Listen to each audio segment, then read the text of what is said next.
So how do you move giant posts for a post frame building around by yourself? That was a question that I asked when I was researching how to build post frame and couldn't really find any good answers, so I came up with a solution myself. It's actually pretty easy and I'll show you how to do it. This method will work for the huge posts. It'll also work for trusses as well. The first thing that we're going to do is lay down our 2x track. That way whatever you're using to roll on will have somewhat of a smooth surface to travel across.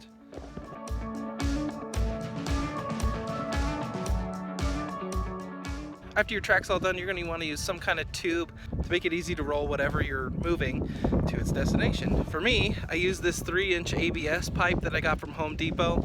I think that they were like, I don't know, probably 15-20 bucks a piece for like a 10-foot thing. That's kind of expensive, but it's also 2021 and everything is expensive, so you're certainly welcome to find something else that works or is cheaper. But I really like these because they're nice and flexible, and they just worked really well.